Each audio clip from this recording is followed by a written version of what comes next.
अस्सलाम वालेकुम, मैं हूँ शाहजेब खानजादा। हालिया दिनों में तहरीक इंसाफ में फैसला साजी और इमरान खान के पैगामात के हवाले से वाज़ेह तज़ादात और इख्तिलाफ़ात सामने आ रहे हैं, जिससे सवाल उठ रहा है कि तहरीक इंसाफ के रहनुमाओं के आपस में इख्तिलाफ़ात के साथ साथ क्या इस सब की वजह खुद इमरान खान भी हैं, जो मुख्तलिफ रहनुमाओं से अलग अलग बातें कर रहे हैं और कन्फ्यूजन पैदा कर रहे हैं। गुज़िश्ता जुमेरात को पेशावर हाई कोर्ट ने सुन्नी इत्तेहाद काउंसिल की मखसूस नशिस्तों की दरख्वास्त मुस्तरद कर दी थी और इसकी बुनियाद ये बनी थी कि सुन्नी इत्तेहाद काउंसिल का कौमी असम्बली में कोई रुकन मुंतखब ही नहीं हुआ था, साथ ही इस जमात ने इलेक्शन भी नहीं लड़ा था। सुन्नी इत्तेहाद काउंसिल के सरबराह साहबजादा हामिद रजा ने खुद आज़ाद हैसियत में इलेक्शन लड़ा। इस अदालती फैसले के बाद तहरीक इंसाफ के अंदर यह बहस छिड़ गई कि दीगर ऑप्शन के होते हुए सुन्नी इत्तेहाद काउंसिल में शमूलियत दुरुस्त फैसला था या नहीं था। इस मामले पर पार्टी दो हिस्सों में तकसीम नजर आई। इस बहस का आगाज जुमेरात को इमरान खान से मुलाकात के बाद पार्टी रहनुमा और रुकने कौमी असम्बली शेर अफजल मरवत ने किया, जिन्होंने हमारे प्रोग्राम में दावा किया कि सुन्नी इत्तेहाद काउंसिल में शमूलियत का फैसला गलत था, क्योंकि इमरान खान की हिदायत के मुताबिक मजलिस वहदतुल मुस्लिमीन में शामिल होने का फैसला हो गया था, मगर मुझ समेत पार्टी की क़यादत को मसले की बुनियाद पर धमकी आमेज पैगामात मिलने लगे और फिर अचानक सुन्नी इत्तेहाद काउंसिल में शमूलियत का ऐलान कर दिया गया। यह फैसला जिसने भी किया है उनकी शनाख्त होनी चाहिए।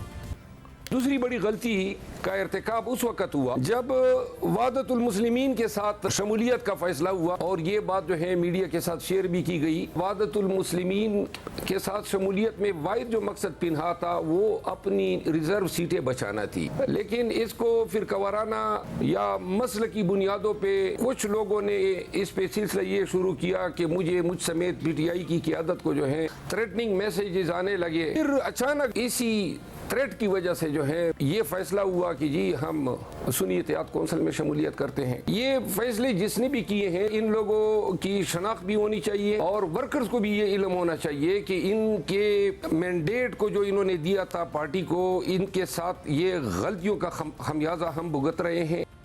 इस फैसले की वजह से तहरीक इंसाफ कौमी और सूबाई असम्बलियों में मुतअद्दिद मखसूस नशिस्तों से महरूम हो गई। 8 फरवरी के इलेक्शन के बाद तहरीक इंसाफ एक ऐसी जमात की तलाश में थी जिससे इत्तेहाद करके कौमी असम्बली और सूबाई असम्बलियों में अपने हिस्से की मखसूस नशिस्तों को ज़ाया होने से बचाया जाए। उस वक्त तहरीक इंसाफ की जमात इस्लामी, मजलिस वहदतुल मुस्लिमीन, PTI पार्लियामेंटेरियंस और सुन्नी इत्तेहाद काउंसिल से इत्तेहाद की खबरें गर्दिश कर रही थी और पार्टी के अंदर से इन जमातों के हवाले से तहफ़्फ़ुज़ात और खदशात सामने आ रहे थे। जिस दिन यानी 19 फरवरी को PTI ने सुन्नी इत्तेहाद काउंसिल से इत्तेहाद का ऐलान किया था, उसी दिन कुछ घंटे पहले BBC से बात करते हुए तहरीक इंसाफ के रहनुमा बैरिस्टर सैफ ने इन्हीं इख्तिलाफात को सामने रखा था और कहा था कि जिस जमात से भी हमारे मुज़ाकरात शुरू होते हैं तो सबसे पहले पार्टी के अंदर से ही इख्तिलाफी आवाज़ उठ जाती है। तहरीक इंसाफ की सफ़ों में ये तशवीश भी पाई जाती है कि पार्टी को किसी एक फ़िरक़े की नुमाइंदा जमात में शमूलियत नहीं इख्तियार करनी चाहिए। जब सुन्नी इत्तेहाद काउंसिल से मुज़ाकरात शुरू हुए तो फिर पार्टी के अंदर से ये एतराज़ उठा कि ऐसे शिद्दत पसंद ग्रुप तहरीक इंसाफ के अरकान और कारकुनान के लिए काबिल कबूल नहीं है, मगर फिर सुन्नी इत्तेहाद काउंसिल से ही तहरीक इंसाफ ने इत्तेहाद कर लिया, जिस पर अब पार्टी इख्तिलाफात का शिकार है। इस पूरे अमल का हिस्सा रहने वाले पार्टी के कुछ दीगर सीनियर रहनुमा भी शेर अफजल मरवत के बयान की तायीद कर रहे हैं, जिनमें बैरिस्टर अली जफर और पार्टी तर्जुमान रऊफ हसन शामिल हैं। बैरिस्टर अली जफर ने तो यह तक कह दिया कि इमरान खान ने अपना फैसला बदला ही नहीं था, वो तो मजलिस वहदतुल मुस्लिमीन से ही इत्तेहाद चाहते थे। मरवत साहब दुरुस्त फरमा रहे हैं, चॉइस जो थी वो MWM की थी, उन्होंने भी कंटेस्ट किया था इलेक्शन और उनका भी पार्लियामेंट में एक मेंबर था। ये फैसला हो गया था लेकिन फिर आखिरी मिनट पे तब्दील हो गया, तो ये मेरा ख्याल है गलत फैसला था। अल्टीमेटली मरवत साहब ठीक कह रहे हैं। आप कह रहे हैं कि इमरान खान साहब ने कभी अपना फैसला बदला ही नहीं था, वो फिर भी मुत्तफिक थे कि MWM के साथ इत्तेहाद करें। जी यही मुझे इल्म है। मगर चेयरमैन तहरीक इंसाफ बैरिस्टर गौहर और असद कैसर ने इस दावे की नफी की है। उनका मौक़िफ़ है कि सुन्नी इत्तेहाद काउंसिल में शमूलियत का फैसला दुरुस्त था और मुशावरत से हुआ था। सुन्नी इत्तेहाद काउंसिल पार्टी को ज्वाइन किया था, जो एक प्रॉपर डिसीजन था, सही डिसीजन था, सोच समझ करके हमने कर दिया था, साइन किया था। एक संजीदा और बेहतरीन और सही फैसला था जो उस वक्त हमने किया था और हम उस पर अभी भी कायम हैं। जबकि इस मामले पर सुन्नी इत्तेहाद काउंसिल के सरबराह साहबजादा हामिद रजा का कहना है कि उनसे रऊफ हसन, बैरिस्टर गौहर और उमर अयूब ने राब्ता किया और सुन्नी इत्तेहाद काउंसिल में शमूलियत का फैसला इमरान खान की रजामंदी से हुआ। साथ ही पेशावर हाई कोर्ट में तहरीक इंसाफ की कानूनी टीम में भी इस अहम मामले पर कन्फ्यूजन नजर आई। पहले बाबर एवान पेश हुए, मगर फिर अगली समात में अली जफर पेश हुए। इस हवाले से बैरिस्टर अली जफर ने कहा कि बाबर एवान ही इस केस में वकील थे, मगर मिसकम्युनिकेशन की वजह से वो पेश नहीं हुए। आप खुद मुतमईन नहीं थे, इस वजह से आप पेशावर हाई कोर्ट में जो पहली हियरिंग थी उसमें मौजूद नहीं थे, जिसकी वजह से जजेस की तरफ से भी रिमार्क्स आए सामने और फिर हमने देखा कि PTI के कुछ अकाउंट से भी आप पे तनकीद की जा रही थी कि आप नहीं थे। तो क्या अदम दिलचस्पी थी क्योंकि मामला जिस तरफ जा रहे थे आप उससे मुतमईन नहीं थे? जब ये केस था तो मैं काउंसिल नहीं था, काउंसिल बाबर अवान साहब थे, जिन्होंने पहले दिन जाना था, लेकिन वो की वजह से मिसकम्युनिकेशन या जो भी वजह थी वो नहीं जा सके। तो अदालतों ने ये कहा कि जब मुझे पता चला कि वो मेरा भी पूछ रहे हैं कि मुझे भी आना चाहिए था क्योंकि मैं भी एक को काउंसिल हूँ, तो फिर मैंने जब पार्टी ने फैसला किया और रिक्वेस्ट की कि आप जाके बहस करें, तो फिर मैं ऑब्वियसली किया और अदालत 5 जज साहिबान बैठे थे और वो कह रहे थे कि आओ, तो मैं जरूर गया। सिर्फ यही नहीं, तहरीक इंसाफ के रहनुमा ये भी कह रहे हैं कि तहरीक इंसाफ जब निशान हासिल कर लेगी तो फिर सुन्नी इत्तेहाद काउंसिल पीटीआई में जब हो जाएगी। मगर सरबरा सुन्नी इत्तेहाद काउंसिल शहजादा हामिद रजा का कहना है कि पीटीआई ने इस हवाले से उनसे कोई बात ही नहीं की है। अब ये सिर्फ एक मामला नहीं है जिसमें तहरीक इंसाफ के रहनुमाओं के दरमियान पार्टी पॉलिसी और इमरान खान के फैसलों के हवाले से तजाद नजर आया है या खुद इमरान खान की वजह से कन्फ्यूजन पैदा हुई है। इसकी कुछ और मिसालें आपके सामने रखते हैं। गुज़िश्ता हफ्ते वज़ीर आला खैबर पख्तूनख्वा अमीन गंडापुर ने वज़ीर आज़म शहबाज शरीफ से मुलाकात की तो सवाल उठा कि इस मुलाकात के लिए इमरान खान राजी थे या नहीं थे। इस हवाले से तर्जुमान तहरीक इंसाफ रऊफ हसन ने कहा कि कोई भी चीज़ इमरान खान की मर्जी के बगैर नहीं होती। और हफ्ते को अडियाला जेल में सहाफ़ियों से गैर रस्मी गुफ्तगू के दौरान खुद इमरान खान ने इस हवाले से कहा कि अली अमीन गंडापुर को वज़ीर आज़म शहबाज शरीफ के साथ तस्वीर नहीं बनवानी चाहिए थी, यानी अली अमीन गंडापुर बतौर वज़ीर आला मिल लें मगर अवाम के सामने तस्वीरें ना लाएँ ताकि बयानियाँ नामुतासिर हो। इसके अलावा 2 दिन पहले एक और मामले पर कुछ ऐसी ही सूरत हाल नजर आई। हफ्ते को तहरीक इंसाफ के हिमायती अफराद ने अमेरिका में IMF के दफ्तर के बाहर एहतजाज किया, नारेबाजी की गई, आर्मी चीफ के खिलाफ स्लोगन्स थे, फौज के खिलाफ नारे थे। तहरीक इंसाफ के रहनुमा शहबाज गिल भी शरीक थे और इस एहतजाज से तहरीक इंसाफ के चेयरमैन बैरिस्टर गौहर खान और पार्टी के तर्जुमान रऊफ हसन ने ताल्लुकी का इजहार कर दिया। बाहर जो पाकिस्तान ओवरसीज़ वो करते हैं, पाकिस्तान तहरीक इंसाफ ने कहीं ऑर्गेनाइज नहीं किया है, लेकिन ओवरसीज़ अगर करते हैं तो ये उनकी अपनी मर्जी है, लेकिन हमने ऑर्गेनाइज कोई नहीं किया। मगर खुद इमरान खान ने अडियाला जेल में सहाफ़ियों से गुफ्तगू के दौरान कहा कि IMF के दफ्तर के सामने जो एहतजाज हुआ है वो दुरुस्त था, लेकिन फौज मुखालिफ नारों का मुझे इल्म नहीं है। इसके अलावा खैबर पख्तूनख्वा के स्पीकर की नामजदगी पर भी तहरीक इंसाफ वाज़ेह इख्तिलाफात का शिकार हुई थी। 15 फरवरी को इमरान खान से मुलाकात के बाद बैरिस्टर सैफ ने असद कैसर की मौजूदगी में ऐलान किया कि इमरान खान ने असद कैसर के भाई आकिबुल्लाह को खैबर पख्तूनख्वा के स्पीकर के लिए नामजद किया है। असद कैसर साहब के भाई हैं आकिबुल्लाह, जो सवाबी से सूबाई असम्बली के रुकन हैं, उनको स्पीकर के ओहदे के लिए खैबर पख्तूनख्वा असम्बली में नामजद करने का कहा है और वो नामजद हो गए हैं। मगर फिर आकिबुल्लाह के नाम पर पार्टी के अंदर सख्त इख्तिलाफात और दबाव की खबरें सामने आई, जिसके बाद इमरान खान ने बाबर सलीम सवाती को खैबर पख्तूनख्वा असेंबली के स्पीकर के लिए नामजद कर दिया और इसका ऐलान 28 फरवरी को उमर अयूब ने किया। फिर बाद में बाबर सलीम सवाती ही स्पीकर खैबर पख्तूनख्वा असेंबली मुंतखब हो गए। सिर्फ यही नहीं, खैबर पख्तूनख्वा में ही हुकूमत साजी के हवाले से इब्तिदाई दिनों में इख्तिलाफात सामने आए। खैबर पख्तूनख्वा में PTI के साबिक वज़ीर ख़जाना तैमूर सलीम झगड़ा को जब काबीना में शामिल नहीं किया गया तो उन्होंने दावा किया कि इमरान खान ने उमर अयूब की मौजूदगी में कहा था कि तैमूर सलीम झगड़ा को वज़ारत ख़जाना देनी है और बाद में बैरिस्टर सैफ ने मेरी काबीना में शामिल होने से मुतालिक ऐलान भी किया था। लेकिन हमारे प्रोग्राम में तहरीक इंसाफ के ही रहनुमा आतिफ खान ने कहा कि वज़ीर आला अली अमीन गंडापुर ने काबीना के एक नाम की मंजूरी खुद इमरान खान से ली।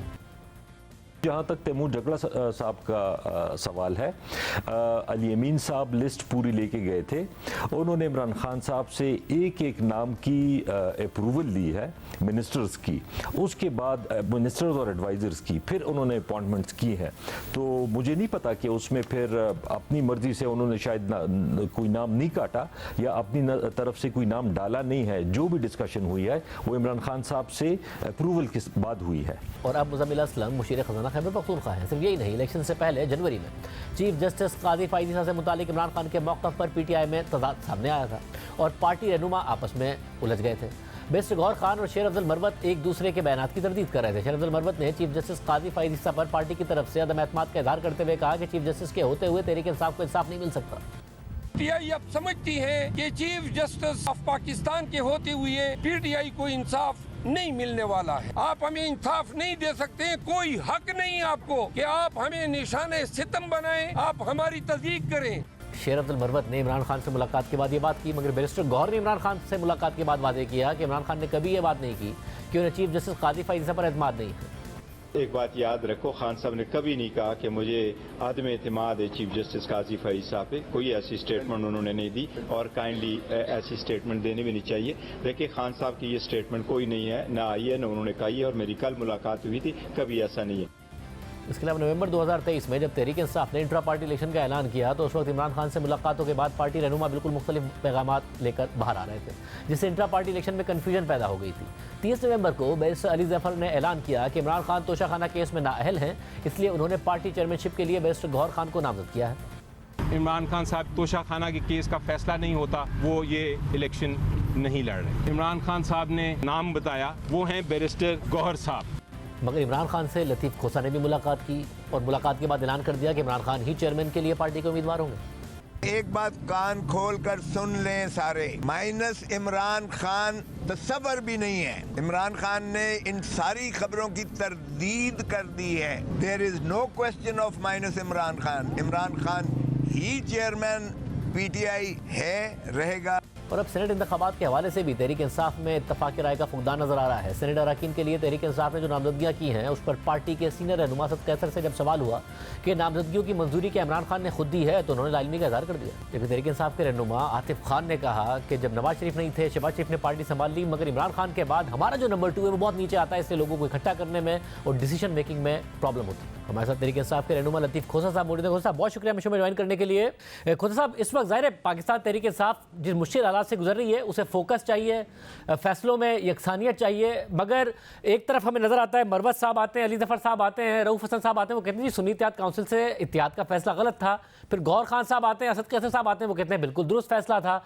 अली जफर साहब कहते हैं कि इमरान खान साहब ने तो MWM से इत्तेहाद का कहा था और अपना फैसला नहीं बदला था। गौहर खान साहब कहते हैं नहीं जी, उन्होंने तो ही उन्हीं के मुताबिक ये फैसला हुआ है, इसलिए सुन्नी इत्तेहाद काउंसिल के जो है साहबजादा हामिद रजा साहब वो कह रहे हैं कि भाई आप आपस में फैसले कर लें, इस तरीके से ना करें। ये क्या हो रहा है पार्टी में इस वक्त?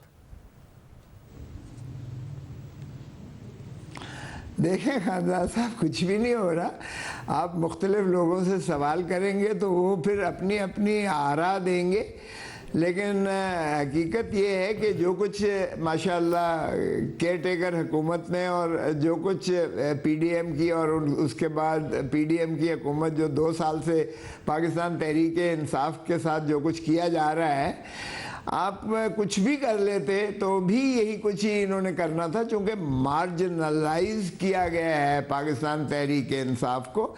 ये 9 मई से जो बयानिया कायम किया गया वो 9 फरवरी पर आकर उसका जो इतलाक किया गया, आप देखें 8 फरवरी के मैंडेट को जिस तरह से एनहिलेट किया गया है और तसलसल से जिस तरह से हमारी जो है ये मखसूस नशिस्तें हमें महरूम किया गया है, और उसके बाद अब हमें सेनेट में भी कोशिश की जा रही है कि मार्जिनलाइज किया जाए ताकि हमारे जो है कागजात नामजदगी बहुत सारे लोगों के देखें आप खारिज किए जाएंगे।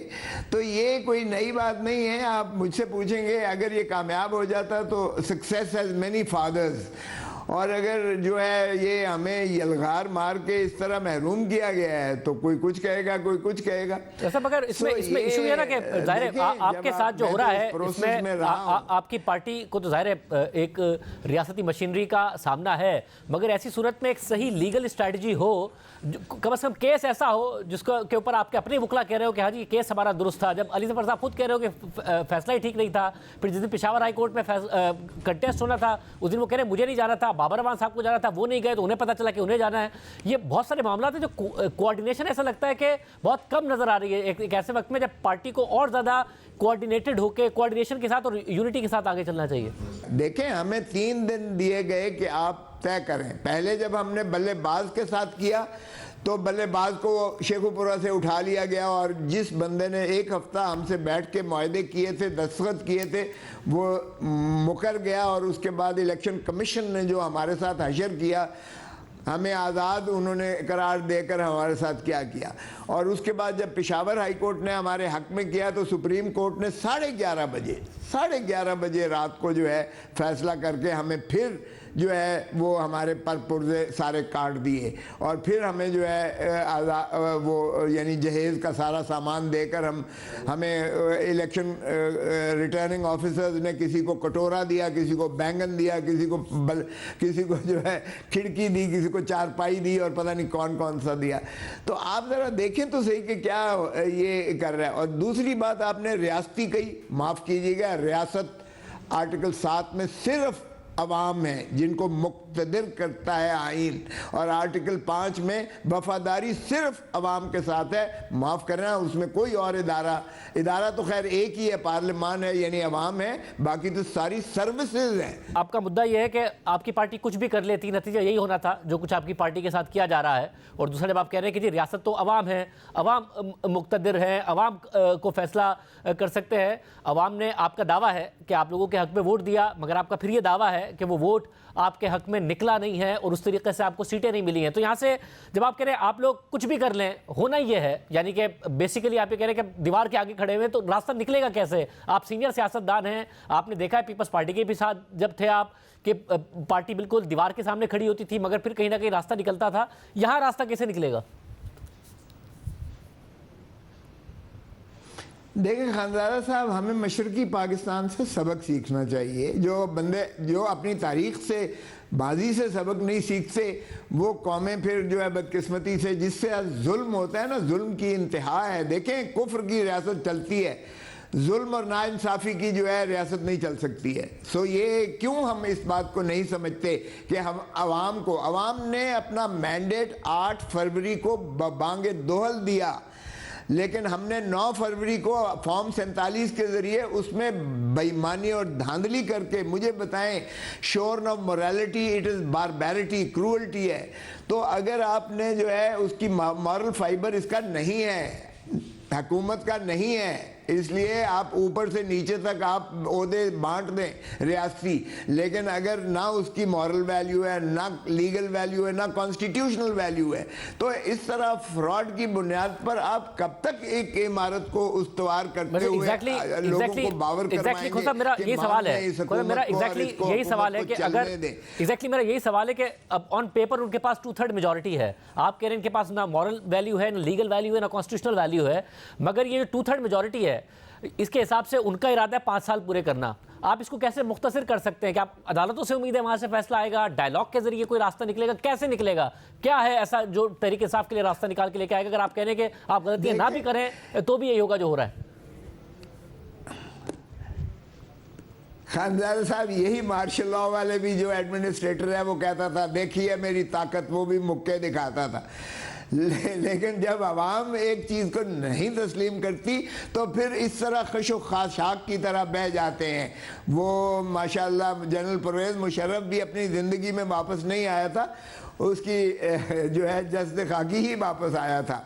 तो ऐसे मेरा नहीं ख्याल कि इस तरह से कोई अवाम के साथ आप जब तक देखें, जब तक आप सियासी इस्तेकाम नहीं लाएंगे, मुआशी इस्तेकाम नहीं आएगा। और सियासी इस्तेकाम इमरान खान के बगैर नहीं हो सकता, इसलिए इमरान खान को मुखलसी दें जेल से, क्योंकि अवाम ने 8 फरवरी को वाज़े तौर पर उस 9 मई के बयानी को मुस्तरद किया, अवाम ने उनकी सज़ाओं को मुस्तरद किया और अवाम ने उनके ख़िलाफ़ फ़ैसलों को मुस्तरद किया। और एक बल्ले का निशान ना होने के बावजूद अवाम ने अपना कैंडिडेट भी ढूंढा और वो सारे जो जहेज़ का सामान था उसको भी ढूंढ कर अवाम ने जो है पुरजोर तरीके से जो है इमरान खान और उसकी पार्टी को वोट दिए। अब अगर 100 नशिस्तों को आप उसके बाद जो है फ्रॉड के ज़रिए फॉर्म 47 में तब्दील करते हो तो माफ़ कीजिएगा, ऐसी हुकूमत नहीं चल पाएगी। आप देखें इस तरह से हुकूमतें अगर जो है कठपुतली हुकूमतें बना के किसी और ने चलानी है हुकूमत तो फिर ठीक है, अल्लाह हाफिज़ है। फिर जब तक जबर करना है, जुल्म करना है, जुल्म के आगे जारी होती है, हम कहते हैं।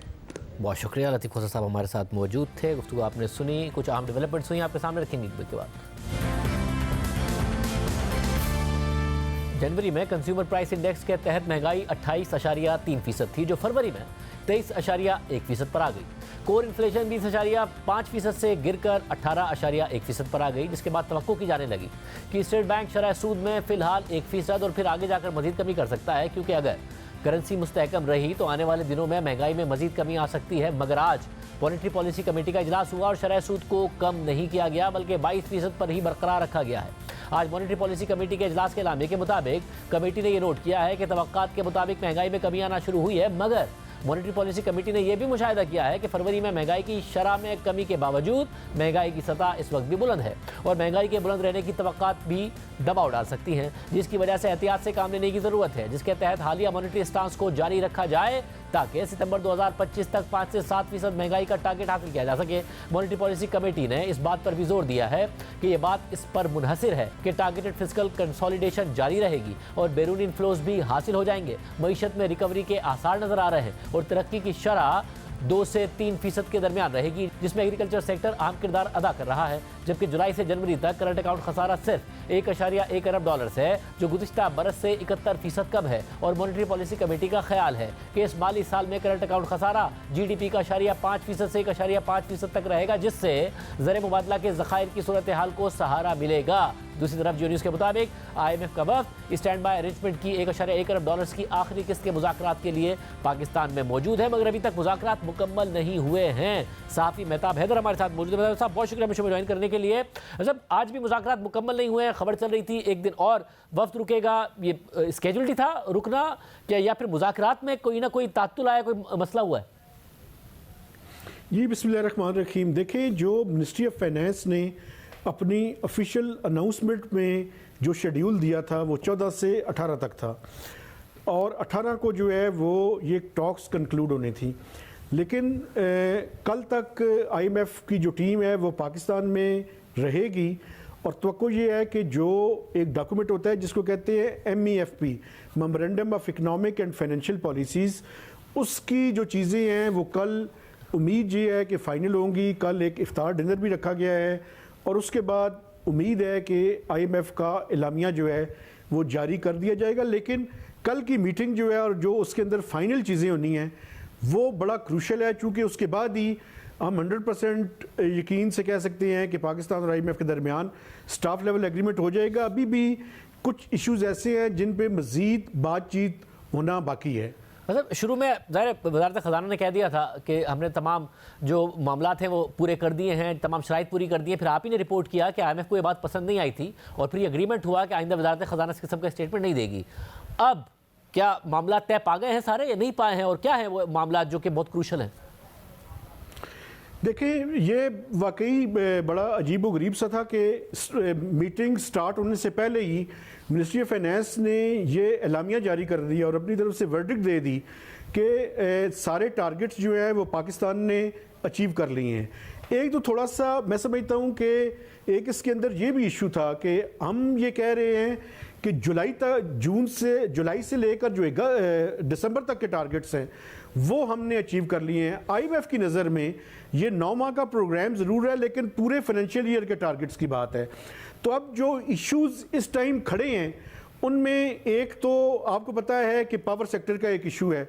अभी हमने क्वार्टरली टैरिफ एडजस्टमेंट करनी है, अगले साल से हमने बेस लाइन टैरिफ भी जो है वो भी करना है। आज आपने देखा कि गैस का भी जो है ऑगरा की तरफ से एक डिटर्मिनेशन जो है वो भी सामने आ गई है, तो 1 जुलाई से गैस की कीमतें भी जो है वो हमने बढ़ानी है। अब फिस्कल साइड पे FBR का टारगेट भी एक इशू है और उसके अंदर प्रॉब्लम ये है कि जो मार्च और लास्ट क्वार्टर के टारगेट्स हैं उसमें हम कमी तो नहीं कर रहे, लेकिन जो मंथली टारगेट्स हैं उनको हम रीएडजस्ट कर रहे हैं। फिर नॉन टैक्स रेवेन्यू का टारगेट जो है ये भी एक इशू है, चूंकि उसकी वजह ये है कि स्टेट बैंक ने अपना मैक्सिमम प्रॉफिट पहले 6 माह में दे दिया है, तो वो एक मेजर इशू है। रेवेन्यू सरप्लस सूबों की तरफ से ये एक मेजर है, चूंकि 600 अरब रुपए का रेवेन्यू सरप्लस होगा तो प्राइमरी सरप्लस जनरेट हो सकता है जो कि 0.4% ऑफ GDP है, और इस कंफर्मेशन के बाद ही MEFP के ऊपर फाइनल चीजें होंगी और स्टाफ लेवल एग्रीमेंट होगा। बहुत शुक्रिया, तफसीलात आपने सुनी। प्रोग्राम में शामिल करते हैं और खबर आपके सामने रखेंगे। हफ्ते को शुमाली वजीरिस्तान के इलाके मीर अली में दहशतगर्द हमले में 7 सिक्योरिटी एहलकार शहीद हुए, जिसमें लेफ्टिनेंट कर्नल काशिफ और कैप्टन अहमद बदर भी शामिल थे। इस हमले की जिम्मेदारी हाफिज गुल बहादुर ग्रुप ने कबूल की, जिसके बारे में सिक्योरिटी हुकाम का कहना है कि ये ग्रुप अफगानिस्तान के सरहदी इलाकों से ऑपरेट करता है। गुज़िश्ता साल दिसंबर में डेरा इस्माइल खान में सिक्योरिटी चेक पोस्ट पर हमले के बाद ये दूसरा बड़ा वाक़या है जिसकी जिम्मेदारी कलअदम तहरीक तालिबान पाकिस्तान के अलावा अफगानिस्तान से ही ऑपरेट करने वाले एक और दहशतगर्द तंजीम ने कबूल की है। इस वाक़े के बाद आज पाकिस्तान ने अफगानिस्तान के 2 सूबों में फ़िज़ाई ऑपरेशन किया है। पाकिस्तानी दफ्तर खारजा के बयान के मुताबिक आज अफगानिस्तान में होने वाले हमलों का मकसद हफ्ते को मीर अली वाक़े में मुलविस दहशतगर्दों को निशाना बनाना था, जबकि अफगानिस्तान में होने वाले फिजाई हमले के बाद पहले ही तर्जुमान अफगान हुकूमत ज़बीउल्लाह मुजाहिद ने इसकी तस्दीक करते हुए पाकिस्तान को संगीन नताइज की धमकी दी थी, जिसके बाद अफगान दफ्तर खारजा की जानिब से पाकिस्तान के सिफारत खाने के सरबराह को तलब करके एहतजाजी मरासला दिया गया। अफगान हुकूमत के तर्जुमान ज़बीउल्लाह मुजाहिद ने अपने सोशल मीडिया पैगाम में लिखा कि गुज़िश्ता रात 3 बजे के करीब पक्तिका और खोस्त सूबे में पाकिस्तानी जहाज़ों ने आम शहरियों के घरों को निशाना बनाया है, जिसके नतीजे में 6 अफराद मारे गए, जिनमें 3 खवातीन और 3 बच्चे शामिल थे और पक्तिका में एक घर भी तबाह हुआ। इमारात इस्लामी अफगानिस्तान इन हमलों की सख्ती से मजम्मत करती है और इस लापरवाही को अफगानिस्तान की सरहदी हदूद की खिलाफ वर्जी समझती है। इमारात इस्लामी अफगानिस्तान, जिसका दुनिया की बड़ी ताकतों के साथ आज़ादी की जंग का वसी तजर्बा है, वो किसी को भी अपनी सरजमीन पर हमला करने की इजाज़त नहीं देती। इमारात इस्लामी अफगानिस्तान किसी को भी अपनी सरजमीन इस्तेमाल करते हुए किसी और मुल्क की सिक्योरिटी को नुकसान पहुँचाने की इजाज़त नहीं देती। इस हवाले से पाकिस्तानी दफ्तर खारजा का भी बयान सामने आया है, जिसमें अफगानिस्तान में होने वाले इस टारगेटेड ऑपरेशन की तस्दीक करते हुए बताया गया है कि आज सुबह पाकिस्तान ने अफगानिस्तान के सरहदी इलाकों में दहशतगर्दों के खिलाफ इंटेलिजेंस बेस्ड ऑपरेशन किया। आज के ऑपरेशन का मरकजी टारगेट हाफिज गुल बहादुर से ताल्लुक रखने वाला दहशतगर्द था, जो कलदम तहरीक तालिबान पाकिस्तान के साथ मिलकर पाकिस्तान में होने वाले मुतअद्दिद दहशतगर्द हमलों में मुलविस है, जिनमें सैकड़ों आम शहरी और सिक्योरिटी एहलकार शहीद हुए। हालिया हमला 16 मार्च 2024 को शुमाली वजीरिस्तान के इलाके मीर अली में हुआ, जिसमें 7 पाकिस्तानी फौजी शहीद हुए। पाकिस्तान गुज़िश्ता 2 सालों से बार बार उबूरी अफगान हुकूमत को अफगानिस्तान में कलदम तहरीक तालिबान पाकिस्तान समेत दीगर दहशतगर्द तंजीमों के हवाले से अपने संगीन खदशात के बारे में आगाह कर रहा है। ये दहशतगर्द पाकिस्तान की सिक्योरिटी के लिए शदीद खतरे का बाइस हैं और इन्होंने मुसलसल अफगानिस्तान की सरजमीन इस्तेमाल करते हुए पाकिस्तान में दहशतगर्द हमले किए हैं। दफ्तर खारजा के बयान के मुताबिक पाकिस्तान अफगानिस्तान की खुद मुख्तारी और इलाकाई सालमियत को इंतहाई अहमियत देता है, इसलिए पाकिस्तान ने दहशतगर्दी के खतरे से निपटने के लिए हमेशा बातचीत और ताउन को तरजीह दी है। हमने बारहा अफगान हुक्काम पर जोर दिया है कि वो इस बात को यकीनी बनाने के लिए ठोस और मौसर कार्रवाई करें ताकि अफगानिस्तान की सरजमीन पाकिस्तान के खिलाफ दहशतगर्दी के लिए इस्तेमाल ना हो सके। हमने अफगानिस्तान से कलदम TTP को महफूज पनागाहें देने से इनकार करने और उसकी क़यादत को पाकिस्तान के हवाले करने का भी मुतालबा किया है। दफ्तर खारजा के बयान के मुताबिक पाकिस्तान में अफगानिस्तान के लोगों के लिए बहुत एहतराम है, अलबत्ता अफगानिस्तान में इक़्तिदार में रहने वालों में से कुछ अनासिर सरगर्म तौर पर TTP की सरपरस्ती कर रहे हैं और उन्हें पाकिस्तान के खिलाफ प्रॉक्सी के तौर पर इस्तेमाल कर रहे हैं। एक ब्रदर मुल्क के खिलाफ इस तरह का रवैया जो अफगानिस्तान के अवाम के साथ हर अच्छे बुरे वक्त में खड़ा रहा है, वो उनकी तंग नजरी को जाहिर करता है। ये रवैया गुज़िश्ता कई दहाइयों में अफगानिस्तान के अवाम के लिए पाकिस्तान की तरफ से दी जाने वाली हिमायत को नजरअंदाज करता है। हम इक़्तिदार में मौजूद इन अनासिर पर जोर देते हैं कि वो मासूम पाकिस्तानियों का खून बहाने वाले खवारिज दहशतगर्दों का साथ देने की पॉलिसी पर नजरसानी करें और पाकिस्तानी अवाम के साथ खड़े होने का वाज़ेह इंतखाब करें। दफ्तर खारजा के बयान के मुताबिक कलदम TTP जैसे दहशतगर्द गिरोह इलाकाई अमन और सलामती के लिए इज्तमाही खतरा है। हम कलदम TTP की तरफ से लाहक खतरे से निपटने में अफगान हुक्काम को दरपेश चैलेंज का बखूबी इदराक रखते हैं, इसलिए पाकिस्तान दहशतगर्दी के खिलाफ मुश्तरका हल तलाश करने और किसी भी दहशतगर्द तंजीम को अफगानिस्तान के साथ 2 तरफा ताल्लुकात को सबूताज करने से रोकने के लिए काम जारी रखेगा। इस पूरी सूरत हाल पर बात करेंगे नुमाइंदा जियो न्यूज़ एजाज सैयद से, जिन्होंने आज हमले से पहले ही खबर दी थी कि पाकिस्तान मुमकिना तौर पर अफगान सरजमीन पर दहशतगर्दों के ठिकानों को टारगेट करेगा। एजाज सैयद साहब बहुत शुक्रिया। जैसा कि आप बता रहे थे, आपने पहले ही खबर दी थी, उसके बाद ज़ाहिर पाकिस्तान ने ऑपरेशन भी किया, सख्त रद्दअमल अफगान हुकूमत की तरफ से सामने आया, मगर एक सख्त प्रेस रिलीज पाकिस्तान की तरफ से भी सामने आई है दफ्तर खारजा की, जो बाकायदा चार्जशीट करती है अफगान तालिबान हुकूमत को। क्या बहुत ताल्लुकात खराबी की तरफ जा रहे हैं और कैसे ये नौबत आई जब आप पहले ही बता रहे थे? बहुत शुक्रिया शाहजेब। ताल्लुकात तो बिल्कुल ख़राबी की तरफ जा रहे हैं, इसमें कोई शक नहीं है, क्योंकि पाकिस्तान की सरजमीन पर जब जब हमला होता है तो उसका कोई ना कोई हवाला, कोई ना कोई ताल्लुक, कोई ना कोई कनेक्शन जो है वो अफ़गानिस्तान से निकल आता है। और ये भी एक हकीकत है कि जो अफ़गानिस्तान में तालिबान की हुकूमत है, जिसके क़याम में पाकिस्तान ने बड़ी मदद की थी अफ़गान तालिबान की, वही हुकूमत उन अनासर को मुसलसल अम्ब्रेला दिए हुए है जो अनासर पाकिस्तान के ख़िलाफ़ काम कर रहे हैं। लेकिन दोनों ममालिक के दरमियान एक टेंशन की सी कैफियत में अफगान हुकूमत ने भी कोशिश की कि पाकिस्तान और कालदम TTP और जो एफिलिएटेड ग्रुप्स हैं इनके दरमियान कोई अमन का सिलसिला हो पाए, लेकिन वो नहीं हो पाया। बहुत सारी उसकी वजूहत थी। ये जो इलेक्शंस हुए हैं 8 फरवरी 2024, इससे पहले अफगान जो हुकूमत है उसने एक कोशिश की थी, अटैम्प्ट ज़रूर की थी कि एक जो कालदम तहरीक तालिबान और उसके एफिलिएटेड ग्रुप्स हैं वो इस इलेक्शन प्रोसेस के दौरान पाकिस्तान में कोई बड़ी कार्रवाई ना करें, क्योंकि पाकिस्तान का जो डेमोक्रेटिक अमल है उससे मुतासर ना हो। आपको पता है कि 2007 में बेनज़ीर भुट्टो साहिबा एक इसी तरह की इंतखाबी रैली में वो शहीद हुई थी और वो बड़ा एक बुरा इम्पैक्ट पड़ा था। और उस वक्त तो अफ़गानिस्तान में तालिबान की हुकूमत नहीं थी, अब अफ़गानिस्तान में तालिबान की हुकूमत मौजूद थी। तो नतीजे के तौर पर टीटीपी ने और एफिलिएटेड ग्रुप्स ने आप देखें कि बड़ी कार्रवाई नहीं की जो मेन लैंड्स हैं उनमें, लेकिन इसके बाद अब तबले जंग बजाने की कोशिश की गई 16 मार्च को जो वाक़या हुआ है। और इसके बाद अब सूरत हाल बड़ी वाज़ेह नज़र आ रही है कि पाकिस्तान दो चीज़ें कर रहा है। एक तो फौरी तौर पे रद्द-ए-अमल आपने देखा कि विदिन 24 आवर्स अफ़गानिस्तान के अंदर घुसकर कार्रवाई की गई है। और इस बात की कोई तवक्को नहीं है अब कि अफ़गान तालिबान हुकूमत जो तहरीक तालिबान पाकिस्तान है उसे रोकेगी। जो बड़ी तवक्कात हुआ करती थी कि जब अमेरिका जाएगा अफ़गान हुकूमत आएगी, जंजीरें तोड़ने की मिसालें, फिर तालिबान को यहाँ लाकर आबाद करने की बातें गुज़िश्ता हुकूमत में हुई, वो सब ख़त्म हो गया, वो सब फ्लॉप हो गया, वो अब उसकी कोई तवक्को नहीं है।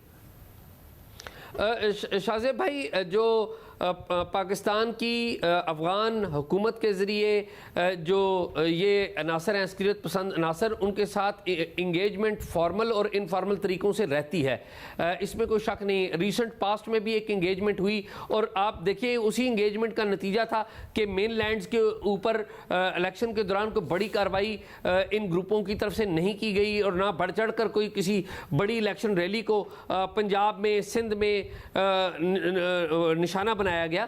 लेकिन at the same time Pakistan की ये ख्वाहिश है पाकिस्तान की कि पाकिस्तान मिलिटेंट्स से गुफ्तगू ना करे, मिलिटेंट्स के साथ एक वाज़ेह लाइन मुकर्रर कर दी जाए कि हम दहशतगर्दों के साथ किसी किस्म की सौदेबाजी नहीं करेंगे। लेकिन दूसरी तरफ से कुछ ऐसी आवाज़ें हैं अफ़गानिस्तान के हवाले से मैं अगर बात करूं तो वहाँ पर भी दो सोचें पाई जाती हैं। एक सोच ये है कि जो डोमिनेंट सोच है कि जो टीटीपी है या कालदम टीटीपी और इसके जो एफिलिएटेड ग्रुप्स हैं उनको साथ लेकर चला जाए, क्योंकि वो वही जंग लड़ रहे हैं जो कि किसी ज़माने में वो खुद लड़ रहे थे अमेरिका के ख़िलाफ़ और इन लोगों ने, इन अनासर ने उनका साथ दिया है। लेकिन एक दूसरी भी सोच है जो कि अक़लीती सोच है और वो ये है कि इन ग्रुपों को कंट्रोल किया जाए। अभी तक अफ़गान हुकूमत में वो सोच रखने वाले अनासर जो चाहते हैं कि टीटीपी को कंट्रोल किया जाए और पाकिस्तान पर अटैक ना किया जाए, वो अक़लियत में है, वो अक्सरियत में नहीं है।